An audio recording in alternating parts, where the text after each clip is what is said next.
Today we sit down with Cory Carlson. As an entrepreneur, former executive, husband, and father of three, Cory Carlson understands the pressures working parents face every day. He is passionate about helping business leaders win at home and work. 20 years ago, working in corporate America gave Cory amazing opportunities, but he also saw brokenness. Work without purpose, burnout, lack of focus, strained marriages, and absentee parents. He witnessed business leaders not living life to the fullest, and he sought out a better way. In this episode, Rich and I sit down with Cory, and Cory shares with us what he learned to become a better leader, father, husband. He left his corporate career to help other leaders achieve a healthier work-life balance. His book, Win at Home First, is an inspirational guide for work-life balance and is listed in Forbes as 7 books everyone on your team should read. Rich and I subscribe to Cory's core belief that we cannot win at life or at work unless we win at home first, and we love Cory's clear messages. We hope you enjoy this episode as well. Well, welcome to the Entrepreneurs United podcast, and certainly what caught my attention, Cory, with you was your book, Win at Home First. Love to learn more about that in the podcast and what you do to impact entrepreneurs. Yeah, absolutely. Well, John and Rich, thank you very much for having me on the podcast and just to share my story and some of the things I've learned along the way with your audience. So thank you. Yeah, the Win Home First book was, written a little bit. The short story is it's a little bit of my testimony and the things that I made mistakes and learned along the way, as well as pulling in different client stories and testimonies that I had. And really kind of the main reason for the book was that as I pursued my corporate career, I found myself taking my identity to work and how successful I was or how much money I was making fast. I was climbing up the corporate ladder. And really at the end of the day, even though I achieved some great things, balance got out of whack at home and I wasn't the ideal husband or ideal father. And so through the process, I kind of, one point I was, VP of a $120 million division here in Cincinnati where I live now. And things were just not going ideal from the standpoint of identity, from the standpoint of work-life balance. And I was managing people older than me. I'd leapfrogged my old boss, managing him. And I was like, I need help. So I talked to my boss, who I loved and enjoyed working with, but we were always traveling different directions in the country, throughout the country. This is back when you could travel a lot. Yeah. And so he said, get an executive coach. I've always had one. So I ended up hiring an executive coach and it changed my life. And I know that sounds very dramatic, but the reality is it did change my life because I have a whole different career now. And so what happened was with the executive coach, I started just looking at things differently, different priorities, different ways I went about my own day and what I started to, value. And it started to change. And then I took one more corporate job where I was president of sales for a national contractor. I had 30 sales guys throughout the country reporting to me. And when I saw them change their life, like be intentional with their spouse, be intentional with their kids, purpose over paycheck, and yet EBITDA, our profitability increased. I was like, oh my goodness, if it helped me and now it's helping these folks, I want to go do this for a living. Instead of just these 30 people help, I go help 300, 3,000, 3 million. That's what I want to do. Yeah. So I set out to do that. And in the process, started working with clients and the story goes on and there's more pieces to it, but that's the reason for the book. Yeah, no, I love it, and you certainly love the purpose over a paycheck. And it seems like you kind of went down the road of going through corporate America, thriving financially, maybe thriving in your role within the company, but feeling there was a missing element. And looks like you pivoted kind of your career to, hey, I want more purpose. We can still drive the economic engine this way, but we're going to kind of go this way. And I think one of the things I'd like to ask you is now I'm assuming within your business today you do executive coaching yourself. You went from being a coachee to now a coach. Is that correct? That's right.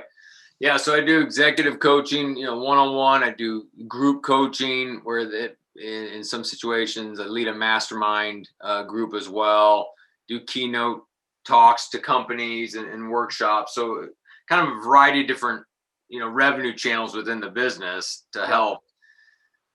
But yeah, with the coaching, speak specifically to that, John, is what I love so much about the coaching and why I wanted to do it is that even though, you get more scale when you do grouping, which I understand and working on all those pieces of scale, but there's something about that one-on-one that happens where it is vulnerability, outside perspective. You're able to hold people accountable. You're able to go deeper. Partly why I was, a little late to our call here by a couple minutes is I was talking to a business owner that every once in a while those calls just, they got to talk about something.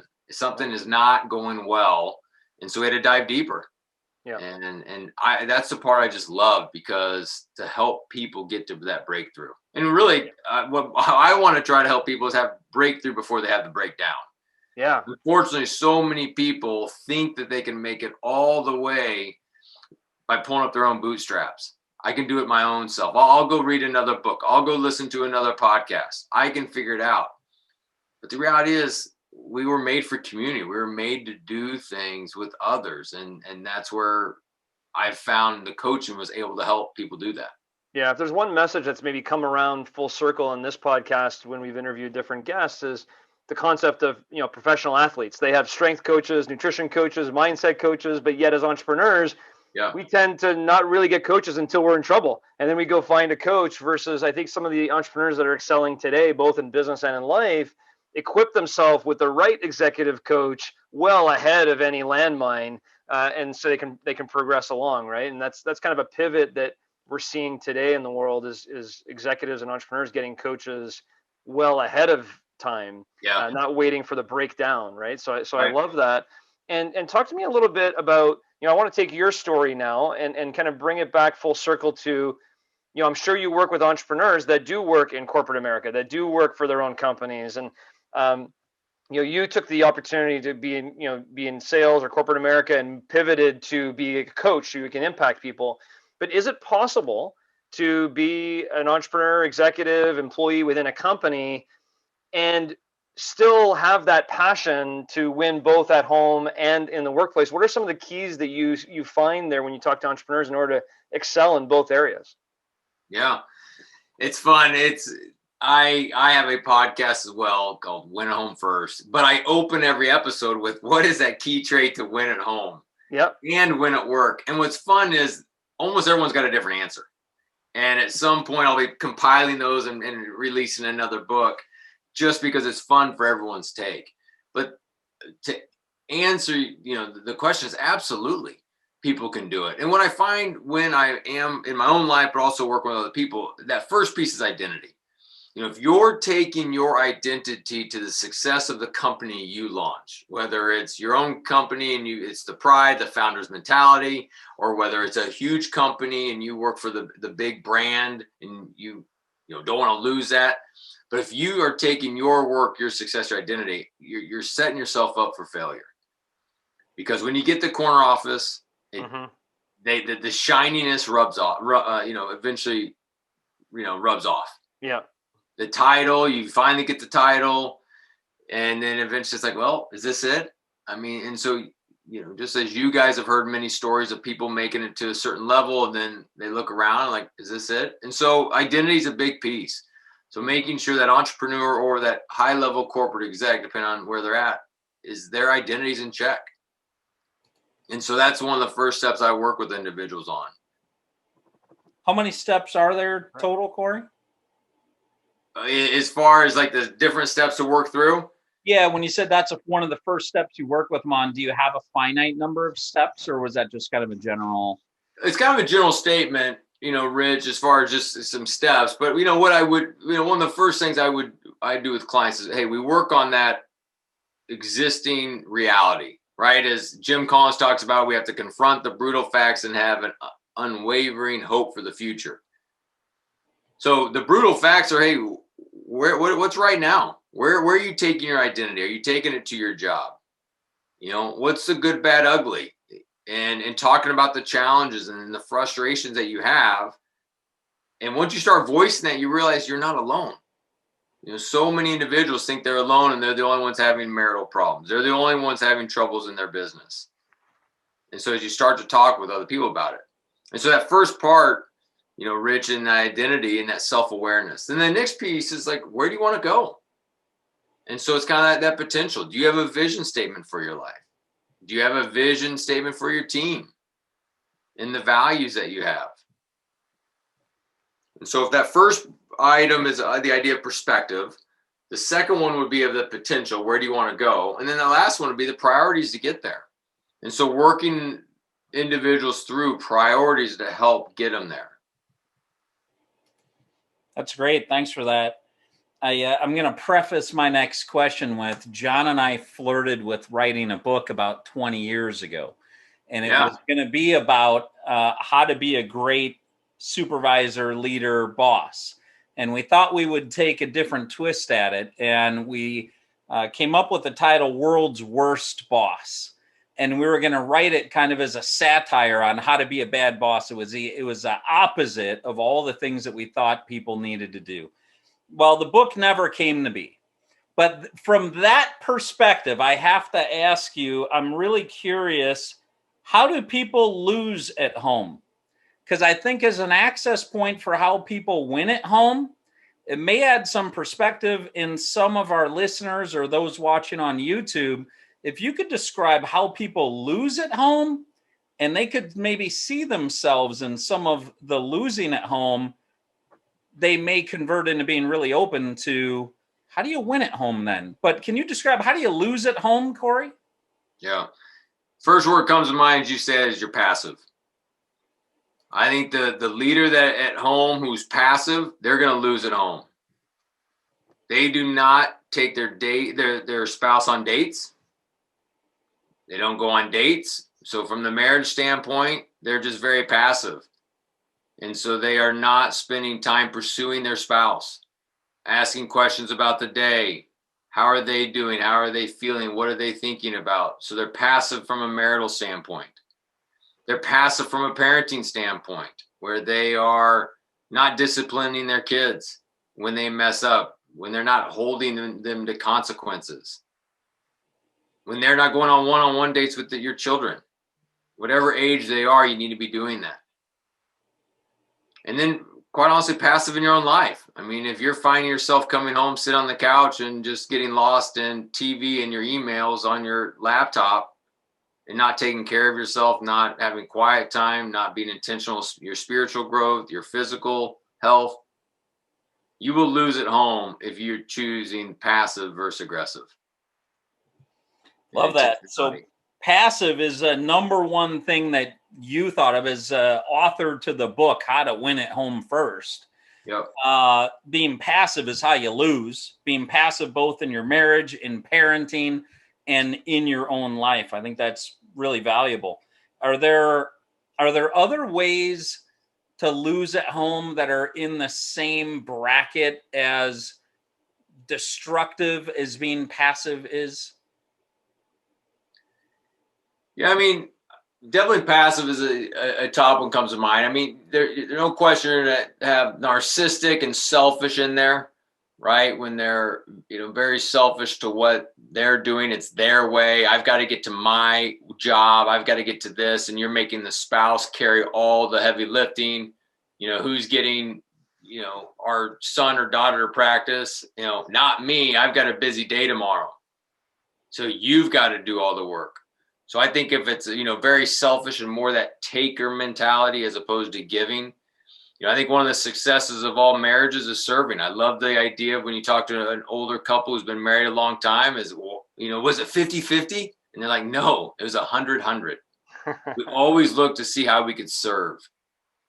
And so to win at home, you have to have a serving mentality of, hey, how can I help my spouse? How can I take kids to practice? How can I pick up groceries or dry cleaner, whatever it may be? So the opposite of that is being a taker.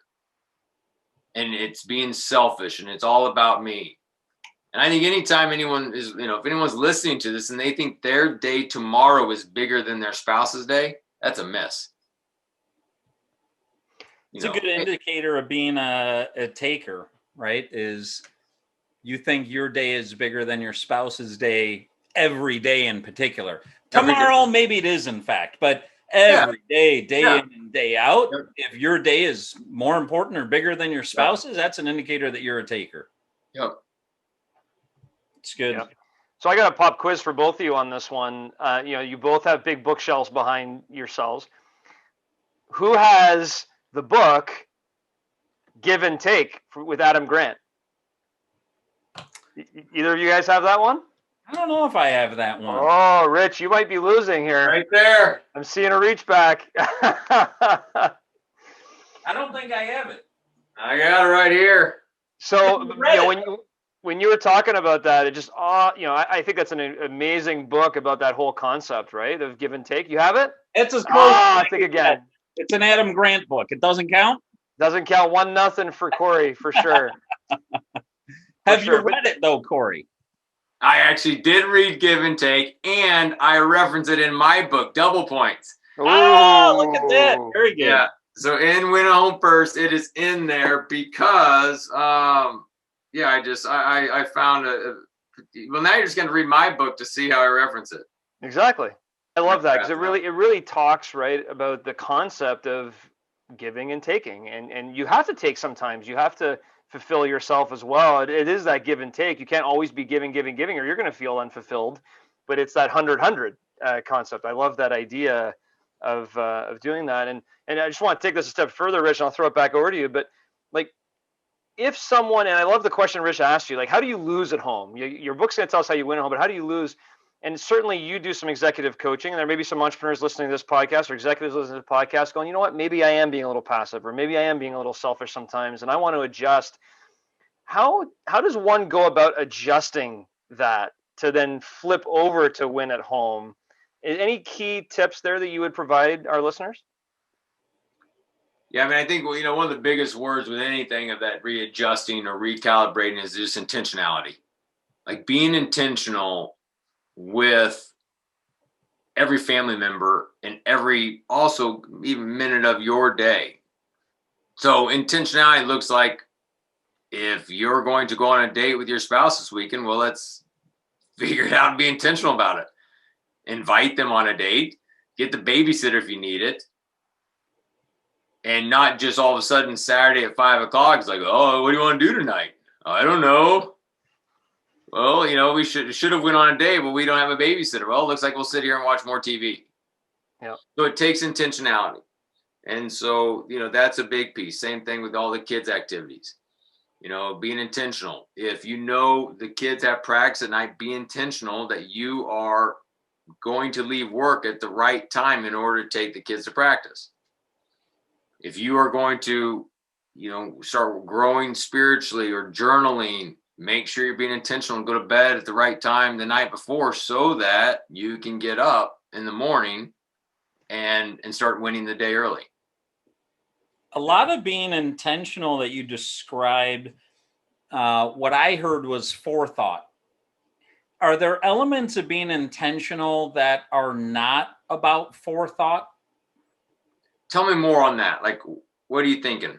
So when you talked about we should have gone on a date night, well, you should have had that forethought. Taking somebody to practice and making sure you're leaving on time, that requires forethought. I don't have any particular direction I'm taking it. I'm just wondering if intentionality, if another access point to that is it as simple as having forethought about your future intentions, or is there more to it than that? And I'm not leading on like I think there is more to it. I'm genuinely curious because the examples you gave and where my head goes is like, oh, that's having really good forethought. I'm content if that's the answer. But is there more to it than that, or is it about forethought?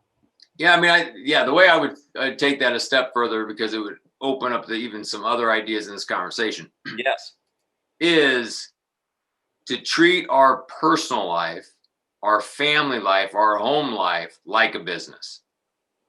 And I don't, before everyone, listening gets all, thinks crazy or whatever, but there are so many things that we would not allow at work that we allow at home. At work, you have to have a vision statement. You have to have values for your organization. At home, some people just wing it. At work, you have a cadence with your direct reports. I'm going to meet with them once a week. I'm going to meet with them every other week, whatever the cadence may be. We're going to have a monthly report and, meeting. We're going to have a quarterly, strategic session. All these things that are a must in the business world. At home, we wing it. We're like, don't worry about strategy. What's our goals for 2021? We'll figure it out. No, we have to have that same business owner mentality to lead our families well. So we know at the beginning of the year, hey, what are some of the vacations we want to do this year? What are some of the things that we want to grow individually and as a family? Have a vision statement for your family.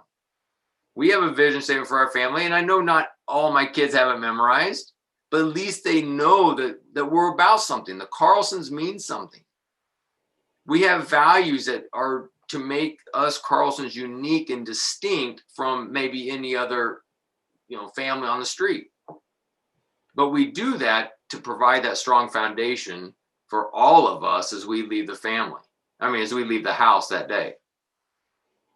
Yeah, thanks for that elaboration. Sounds like your first exposure to that was when you were the VP of that $120 million division and you got that executive coach and you said, all of a sudden you started setting priorities and looking at the day and where you spent time. Can you speak about some of that transition point in your life and how having vision and values and a meeting cadence and this type of intentionality, how did that make a difference for you in your personal life at that time? I'm just asking you to reflect back to that executive coaching time that was really, it sounds like, transformational for you. Yeah, I'd say before I hired a coach, I was basically the chicken with the head cut off. I was getting all my emails done, getting it in inside the email box, make sure I got all it done, just running here, running there. And when I got the coach, a framework that we learned, it's called the 5 capitals. And it's, a framework that I still use to this day, every day. And it's what I coach. And the organization I do coaching with is the 5 capitals. But, the first one is spiritual capital. And for those that are listening who are not, believers in God, then, spiritual capital is, for me, it is to grow in relationship with God. But for others, it is about a greater purpose. So what is that purpose that you're living into? And so that's measured in, wisdom and power. Are you spending time growing spiritually? Are you journaling? Are you reflecting? Are you meditating? Whatever those elements may be. There was a study years ago that said Harvard Business Review did that all great ideas come from the shower. And it's this idea that the phone's not ringing. There's no nagging spouse. There's no crying kids. But instead, you're just thinking. We've all been in that work meeting when someone said, while I was on a run today, I thought of. While I was walking my dog, I thought of. And that's why. So what are you doing in your life to create space to think about a bigger picture? So second is relational. So if the first one is to love God, the second one is to love others. So relationally, what are you doing? Who are you investing in and who's investing in you? And so this is your spouse, this is your kids, this is your coworkers, these are your close friends. I don't know what the makeup of your listening audience is, but one thing, I'm obviously a guy, is men struggle to have friends. And I found that to be at different points in my career where I got lost in work. I got even lost in family that I didn't have guy friends. And guys have got to have friends just like women do, but women tend to do a better job of it. I put this quote in my book when I was writing the book. I found this quote about the same time, and I put it in where, no one ever talks about Jesus's greatest miracle. And it's that he had 3 close friends in his early 30s. And no matter what your faith is, that's just funny stuff because it is hard to have friends. So from a relational capital standpoint, are you spending time with friends, spending time with your family, and then even, coworkers? The third one's physical capital. This is all about time and energy. You can't do anything good for your business or for your family if you're dead or if you're tired. And we all know what it's like to stay up too late, to drink too much, to eat too much at lunch, to have a sugar crash. You can't give as much if you aren't managing your time and energy. So do you manage your schedule, or does your schedule manage you? And so really paying attention to that time and energy piece. The fourth one's intellectual capital. And so this is all about your insights and ideas that you get to bring to work. And the fifth one is financial capital. This is all about, stewarding the resources that you've been given. And so for me, that's the order that I started to live into. And so even to this day, as I share with other people, and even have to recalibrate myself, is if I'm not careful, financial capital becomes my number one. I'm the provider for our family. And if things don't go well, I get all freaked out. I start thinking about money. Oh no, I need to make more money. Well, then I just go the reverse order. Well, I better go make more money. Therefore, I better intellectual capital, better read more books, listen to more podcasts, because I better get smarter. Then I start working more on physical capital. I'm starting, working all the time relationally. I may ask some buddies if they can help. And the last thing I'll do is ask God if he's got any ideas. Wow. And that's what I find when I'm in an unhealthy place. And is your recommendation going in order top to bottom from spiritual to financial, and it's upside down to go the other way? Or is your recommendation balance across all, or how would someone approach this? Yeah, top down for sure, because there's a power. There's a power in the higher ones up. So top down. Now, if there's a depleted resource that you have going on in your life for whatever reason, maybe it is financial capital. Oh man, we just lost a job, or a lot of people coming out of 2020. Some people had an amazing financial year 2020. Some people did not. So maybe you're going to have to think through financial, and it takes a little investment. Or maybe physically you had knee surgery, and so there's got to be some intentionality around the physical piece. Whatever it is, the recommendation is still start top from bottom as you work on that depleted resource. Yeah, that's great. I want to come back to one thing you said that I'm a very strong proponent of, which is treat your personal life like a business. Yep. And you bring up these 5 capitals and these 5 points. It's no different than sitting around the boardroom and coming up with your 3 to 5 year strategic plan. What are our values? What's our mission? What are our sales goals? How are we going to get here? And you plan it out. And as an individual, if you're clear on your 5 capitals, and you can sit down with your family and be very clear on the strategic plan of your family or the vision for your family, where you want to go, there becomes clarity, and it starts pulling all together. And I take it a lot of times, Cory, in the financial sense as well. Take it a step further, is your family has a balance sheet, and they have but a lot of times I know business owners, and quite honestly I've been there myself at one point, where I was balancing the financials of our business and had our monthly close and everything was tight, but on the personal side wasn't really keeping as much track, Right. So I wasn't treating it like a business. And so that rings a lot of bells with me, which is, in order to win at home, you should take some of those practices we've been so ingrained, so trained on in how to run a business, and bring it to your home life, and start, do a performance review of yourself, or a 360 of yourself. Am I being too passive? Am I, intentional enough? I have enough forethought, like Rich talked about. A lot of really, really strong stuff. And so if you bring it back down, I want to kind of bring it all the way back full circle to these 5 capitals, and the question Rich just asked you in terms of the approach you should take. One of the things, if you just start off with spiritual, one of the things I started doing this year because of this podcast and learned from one of our guests was just take 20 minutes a day with a blank sheet of paper and just think for 20 minutes. And I would change really how I process every day and what I do every day. Are there some very simple tips like that you would provide our listeners for these 5 capitals, in terms of, here's something you can do on each of these 5 that can really start moving the needle in the right direction?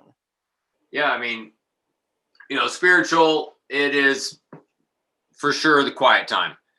For me, it's scripture, getting into scripture, reading it, and, kind of thinking through, see what calls you out that day. I'm a big fan of journaling. Just looking right here, I'm journaling, and, I go to the old school paper Bible. And then, but I've talked to people like, well, all right, I got a journal or blank, sheet of paper. Just think, well, what do I think about? Sometimes it's like reflective questions. Why did you get mad last night at dinner? Why did you get frustrated at this work meeting? Why is this person annoying you? Or just things like that to really kind of start to process and grow in self-awareness and look to how to improve upon it. So from a spiritual standpoint, to me, it is quiet time. And those are the things I use is, scripture, prayer, and journaling. The second's relational. If you do not have friends, go get friends. And it's serious. I mean, lone wolves will get taken out. And so definitely find community. So if that's resonating with you, as I say that to the listener, man, just go get friends. We've all been there at different times where, we've kind of taken our eye off of the friend group. Date your spouse and go on some dates with your kids. From a physical standpoint, physical capital, man, it's work out. I mean, it's take care of yourself. And it's also a friend of mine, said this, and a great thing about 2020 is it gave us all permission to say no. So say no to some stuff. Say no to things, and guard that calendar. I had a friend, share this quote with me that I absolutely love is the quantity of our no's will drive the quality of our yeses. And so if we say yes to everything, we can't do it well. We're doing things, half-assed. I can't think of another word other than a cuss word, but, but if we, if the idea is, hey, we're doing 10 things, but if we pare it down to say 4, we can actually go after them. But if we're saying yes to all 10 things, we can. It's a diluted effort. Intellectual capital is, man, make sure you got a growth mindset and you're growing and you're learning.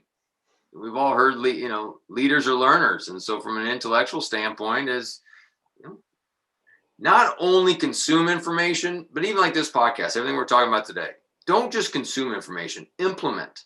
Yeah. There's tons of stuff to consume, but are you actually implementing?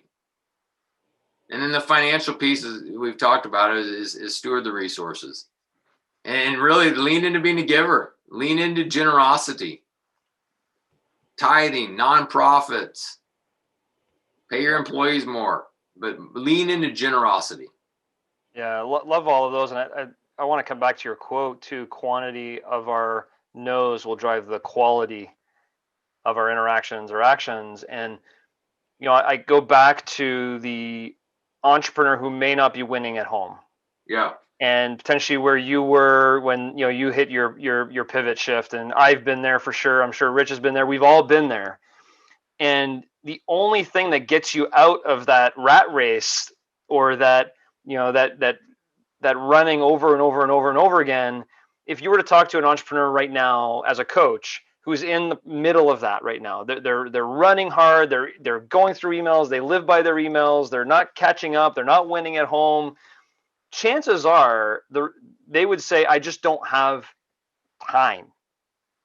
With it, and because they're saying yes to everything, they're trying to get everything done. They're not, what would you recommend? Like, it's a lot easier for us to say, well, just say no to more things. But you're an entrepreneur. You got a growing business. You got problems. COVID just hit. You're trying to get everything to survive. You're trying to, there's so much going on.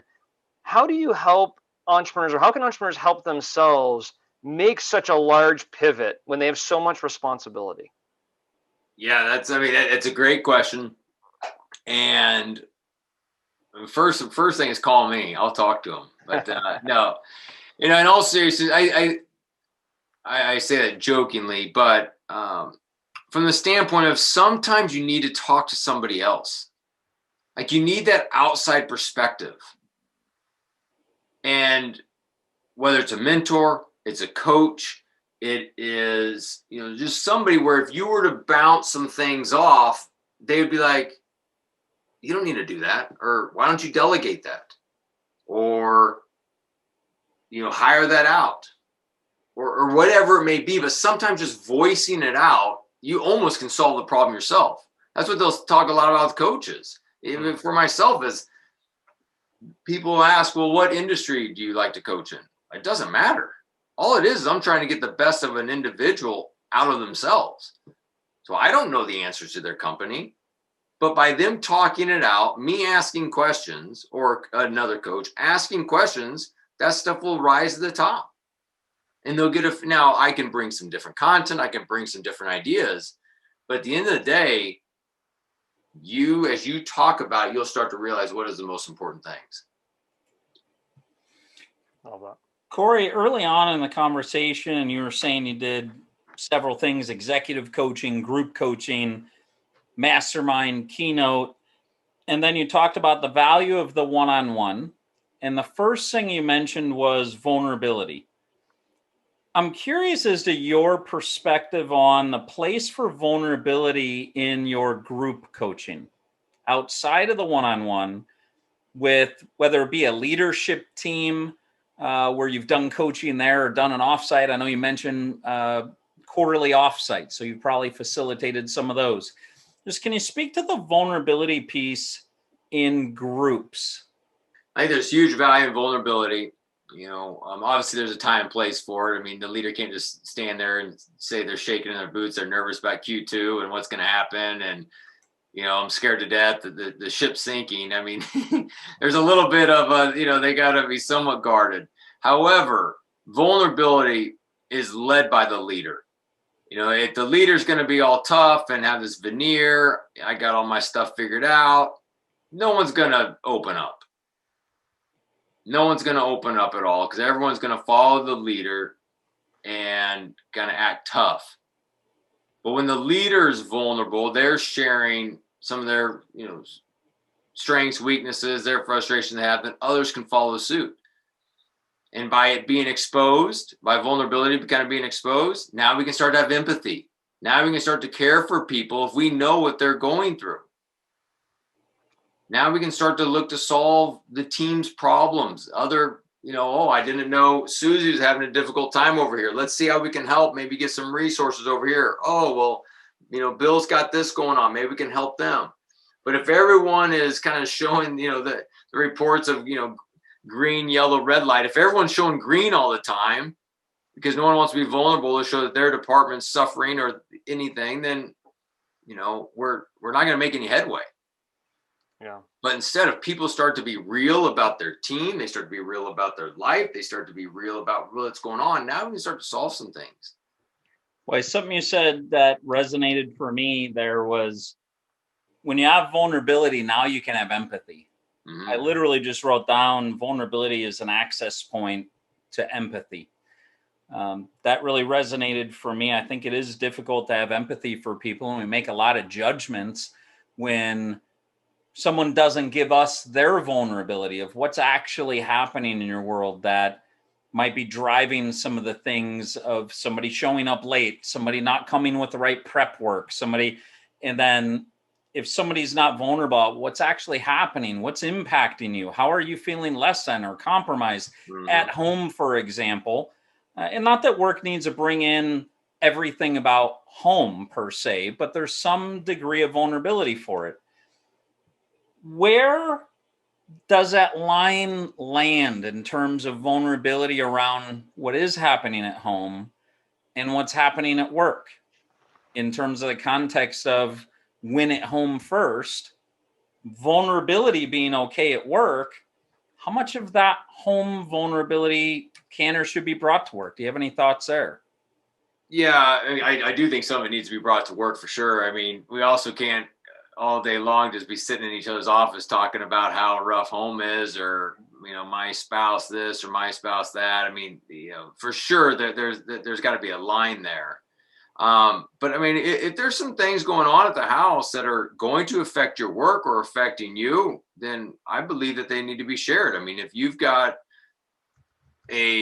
someone battling with an illness, if there's demands of special needs or kids having difficulty at school for some reasons, but if it's starting to impact not only your performance at work, but also just how you're showing up to meetings, how you're showing up to different things, I think it needs to be shared. What I've also seen is when companies start to invest not only time and money into helping people achieve things in their personal life, there's amazing breakthrough that takes place. Cory, I was just going to go there. I was just going to ask you, what's the role of the enterprise in all of this? We spent a lot of time talking about the individual and their role in ensuring that they have the 5 capitals and they have their identity and they know where they want to go and everything else. But talk to us, I guess, in closing here, what's the role of the enterprise? What's the role of the leadership of the company, the responsibility they have for their team to be able to win at home? Yeah, I think there's a huge responsibility. In the standpoint, and I think not only is there a responsibility, I mean, it's also a win-win for the enterprise. It helps with retention. If the employee knows that they are cared for and they're just not a number, they're going to stick around through thick and thin. They're not just going to, it goes back to the 5 capitals. If that spiritual capital is purpose and the bottom one is money, if they know that you care about them, they're not going to go jump ship for $1 more an hour if they're in work, if the laborer working a plant, or even 5,000 more, 10,000 more if they're a regional manager. They may stick around because of the purpose of the company over profit. So if you have a purpose as a company and we're going to invest holistically in our employees, we're going to make sure that, hey, they are developing here, they're growing, they are doing well at home. And so some companies will, give awards for kind of stop smoking or weight loss or get additional degrees. People pay, there's been those trends where people will pay for people to go on vacation because they know how important it is. Yeah. So I think it's a big deal. And I also think it helps with the retention and overall health of the company. Goes back to my story earlier, John, when I started to see individuals that reported to me start to be intentional about winning at home and in their personal life, and EBITDA and profitability improved. That's when I got to see it firsthand that this stuff's good. This stuff matters. Yeah. Purpose over paycheck is the way that quote you start off with. So it's right. And I would challenge really leaders, thinking about the 5 capitals, not just for themselves, but for their company. Are they giving their team enough spiritual time to think, or even sometimes just think, way too many times our team members are so busy day in and day out, they don't even have time to think within their own role because they're working like robots, right? Or the relational, like I know the best companies I've worked for, and look how Rich and I connected. We worked together. We became best friends for life. A lot of relationships happen actually in the workplace, but you got to leave room for that to happen. And I can keep going on through the 5 capitals, but it's kind of interesting to think about it from a corporate perspective. How can you use these 5 capitals, not just individually, but for your company? So that's a great segue. That's exactly what we do. So we'll go into companies with the 5 capitals. We change the names when we go into corporate, just because it's, it's purpose, people, pace, perception, profit, because you don't get stuck on the word spiritual. Some companies get kind of, wonky when you start doing that. But those are the 5 P's that we'll use for companies, and they get it. And so we start with the vision values. Are you a healthy, productive culture? Is it a sustainable pace? So those are the things that we work through. Same thing. It's awesome. And it helps companies that are small or, the larger companies we work with.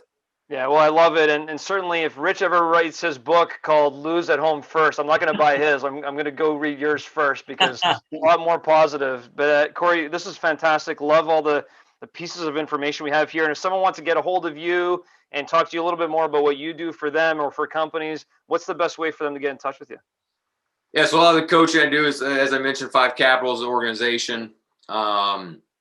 And so 5capitals.net. And then as far as me, and I've got a blog I'm sending out weekly that you can sign up for that. I have 10 ways to win at home is the free PDF giveaway, Rich. You may not like it. It's about winning. I may have to talk about losing. I do like it. I love winning. Yeah, no, I think there will be a future blog about ways to lose at home, because I do think it was an interesting conversation on that. But CoryMCarlson.com, so CoryMCarlson.com is my website. From there, you can get, sign up for the blogs and other resources that I have there for leaders. That's awesome. Thanks a lot for your time here today. Yeah, thank you, Cory. Thank you, guys. Stick around with Rich and I for a few more minutes while we break down the podcast. Rich, I love the way that you took a concept from 20 years ago, right? The twist on the positivity, and talked about how to be the world's worst boss. And maybe one day we'll get that book out. But I love the way you twisted that to, tell us really how we can be bad at home, because I certainly know I can look back on my life introspectively and go, there were times I wasn't that great.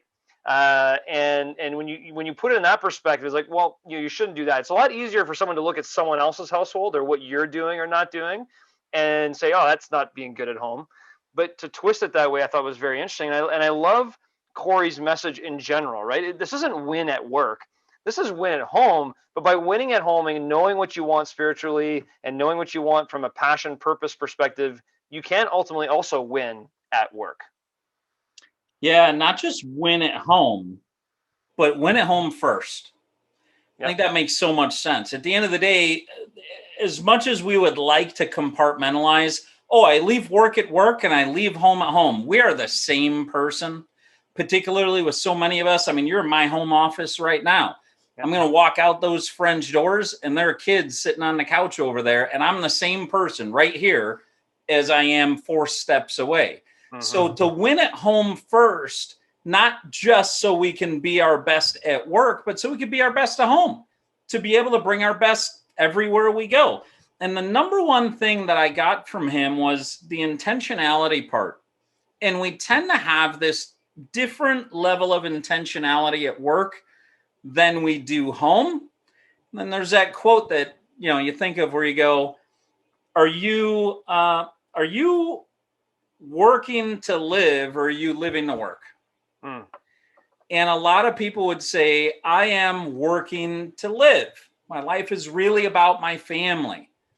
But we're not nearly as intentional often with our family, which leads to not winning at home first. I mean, all those dots were just connecting and firing off for me while I was listening to Cory. Yeah, and I know we didn't talk about so much in this episode, but I noticed in some of Cory's stuff on LinkedIn and whatnot, one of his quotes is live to thrive. And if you win at home first and you're living the life you want to live, you will thrive in the workplace. You will thrive because it's a matter of perspective. I didn't bring it up on this episode, but one of the things, and I don't claim to know much about the rumor mill or what's going on in life, but one of the saddest things I heard in a long time was Bill and Melinda Gates getting a divorce. And I don't know what's going on, but the rumors are that Bill's a workaholic. He just works all the time and he doesn't give enough time for living life. And he may not have won at home first. It doesn't matter how much money you make. Success is relative. We talked about that a little bit in one of our prior episodes. And so I love the way you just talked about being yourself, winning at home first and walking out those French doors. It reminds me of Mike Hopkins a little bit. He's like, look, this is me. This is me at home. This is me at work. And if me at work isn't me, then that's not me. And I really love the way that kind of all comes together with what Cory was talking about. And, knowing what your current identity is and where you want to go, if you start with that in these 5 capitals, I could really see where that goes. And I actually saw myself go through a little bit of that process during my sabbatical a couple of years ago, where I went through, okay, where am I? Where do I want to go? And I walked myself through a little bit of these 5 capitals. So when he was talking through them, they kind of resonated with me personally in terms of, okay, what's my purpose? What am I here for? What do I want to do? And I'll go optimize and thrive in business after, but I got to first figure out where I'm at. Well, it doesn't take many assumptions to get to Bill and Melinda Gates are getting a divorce, not because they're highly connected. That's not why anybody gets a divorce. So they're not as connected as they might have been formerly, or they might have wished they would have been. And then you have to go, in Bill Gates' mind, it's just interesting. Is the divorce a win because he can spend more time on his work because that's where his impact to the world will be? Is he considering that a win? Because I've also heard that they're going to be working in the foundation still together. And they have enough harmony in their relationship to work in the foundation together, but not enough connection to be married. It's just interesting. And it's probably not even worth the time to say those things because we don't know, and it's probably not worth speculating. Just an interesting thought. Like, is he winning where he ultimately wanted to win, and it wasn't at home? And this is an end result of that. Yeah. Transition topics. He said it, Cory, so quickly, but I was able to catch it. Did you catch the 5 P's? I did. I'd love to write them down if you caught them, because I heard purpose and then I wasn't able to catch the rest of them. What were they? I got it at the sacrifice of listening to what he said next because I had to recite it in my head. It was purpose, people, pace, perception, and profit. And I imagine, as I reread those, I imagine he set those up, and it's 5capitals.net. So, that's his formula. I imagine he set those up from the top to bottom and just the same way as the 5 capitals for the individual are set up. That if you go bottom to top, that's doing it backwards, and the bottom is profit, which obviously made me think of Randy Soma in that episode about leadership. Yep. Now, so if we think of that with business and start with purpose in business, then go to people, moving with pace. What is the perception? I can imagine that being both internally and with customers, and that leads to profit. We obviously didn't spend a lot of time on it, but I was able to take a note on it, and I can see that having a lot of value. Yeah, thank you for repeating that, because I wasn't able to catch it. I caught purpose, and then I couldn't catch the rest of them, so great job on the trigger there. And I think I'll end with this. When you asked him how to lose at home, and then you said, okay, if to flip that, how do you win at home first? And it was be intentional. And you had a really good comment, which was forethought. As an example, one of the things I'm probably the most proud of is, my wife and I go on date night every single Saturday night ever since, well before we were married. So over 17 years ago, every Saturday night when you were living in Chicago, that started. Yeah, absolutely. And so that is something that is intentional. It's in our calendar. That's what we do. But then I look at other parts of my life and go, maybe not as intentional about one-on-one time with the kids, as an example, right? We're always together, always doing things, but maybe not as intentional there. Maybe not as intentional about other aspects that I could be a little bit more in the game winning at home. And so I think what I'm going to take away from this, and I would challenge you to do the same thing and challenge our audience to do the same, is what are 2 things we could have a little more forethought in to win at home over the next few weeks, and literally go have some forethought and go take action on it. That's what I want to take away from this episode. So you're pulling a page from Curtis Zimmerman in that podcast on the next 24 hours. Next 24. And you're challenging our listeners and me. What are 2 things you're going to be more intentional about at home? I will only parlay that with one of the things that Cory said was when you're doing any journaling, maybe consider reflective questions. I like that. Thought that was an interesting look. So what are the questions that you've got about how to be more intentional, or why am I not as intentional as I might like to be, to identify a roadblock? And so maybe through reflective questions, we can access what are the 2 things that we're going to do differently to be intentional at home. Love it.